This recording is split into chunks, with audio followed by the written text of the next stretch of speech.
Perkenalkan, nama saya Muhammad Hikam Hakamullah. Saya Heri Omaleng. Saya Nabila Nurdiana. Saya Aldi Kristiano. Saya Jordan Marulito Tampu Bolon.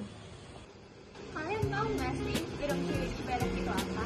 Jadi, nama Cibadak berasal dari bahasa Sunda yang berarti cai badak atau air yang besar. Ini mencerminkan kekayaan sumber daya air di daerah tersebut. Bangunan penampungan air yang dibuat Belanda ini memasak kebutuhan hampir seluruh warga di Bandung.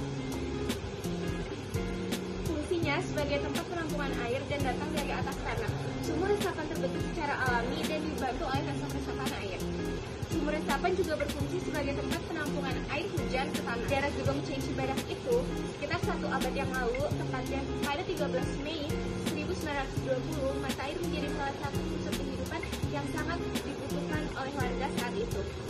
Jadi guys, tujuan kita di sini adalah untuk mewawancarai warga sekitar mengenai penggunaan fasilitas gedung Cai Cibadak dan meminta saran atau kritik tentang bagaimana ide kami bisa bermanfaat untuk memaksimalkan sumber mata air gedung Cai Cibadak serta bagi masyarakat itu sendiri.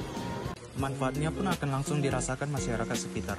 Kami percaya pertumbuhan ekonomi harus melibatkan semua pihak dengan menciptakan lapangan kerja, mendukung petani lokal dan menjaga kelestarian lingkungan. Mari bersama-sama kita mewujudkan gedung Cai Cibadak sebagai destinasi agribisnis dan agrowisata unggul yang tidak hanya membawa manfaat bagi kita, tetapi juga untuk generasi yang mendatang. Dukungan Anda adalah langkah awal menuju perubahan yang besar. Sebelumnya terima kasih Pak untuk udah mau kami wawancarai. Yang pertama saya mau menanyakan gimana pendapat Bapak kalau di gedung Cai Cibadak khususnya di lahan lembah yang kosong di bawah yang itu dijadikan tempat berbisnis agriwisata. Kayak misalnya contohnya perkebunan, pertanian gitu. Ya bagus itu kalau mau dikembangkan ya.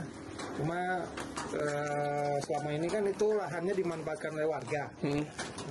Dan dimanfaatkannya tuh tidak besar-besar sekali sih. Jadi kalau kedepannya kalau itu dikembangkan terus melibatkan warga menjadi lebih baik, pasti warga mendukung.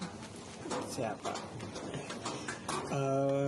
Berikutnya, apa pendapat Bapak mengenai pengaruh dan pembuatan lahan bisnis ini? Ya, kalau selama ini kan kalau dikembangkannya jadi lebih bagus dan memang ada dampaknya lebih menarik atau lebih bermanfaat ya secara ekonomi, pasti masyarakat akan mendukung. Ya. Yang berikutnya, apa ada kritik atau saran yang mau Bapak sampaikan gitu? Misalnya kayak soal bisnis ini, bisa pertanian gitu. Ya kalau bisnis pertanian sih sebenarnya bagus, nggak ada kritik, justru memang ditunggu sama warga di sini gitu. Tapi memang tetap harus melibatkan masyarakat itu, karena bagaimanapun pasti. Lahan di sini kan ini lahan milik Pemko ya. Nah Pemko pasti kalau ngasih lahan harus memiliki manfaat ya bagi masyarakat ya. Kalau itu bermanfaat dan bisa beri nilai positif pasti disetujui. Isi bermanfaat sih Pak, kayak misalnya membuka lapangan pekerjaan lagi. Iya betul. Harapan Bapak terhadap proyek bisnis ini dalam jangka panjang? Ya, kalau dalam jangka panjang diharapkan proyek ini segera terwujud.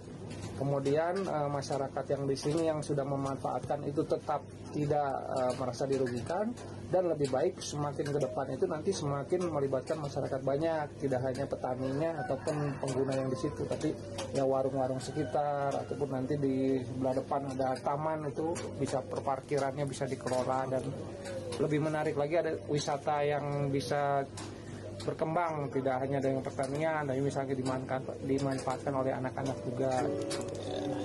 Iya. Ya, terima kasih Bapak udah mau diwawancara. Ngulangnya yang banyak. Iya, terima kasih ya Pak udah mau diwawancara sama kita. Semoga cepat terwujud lah.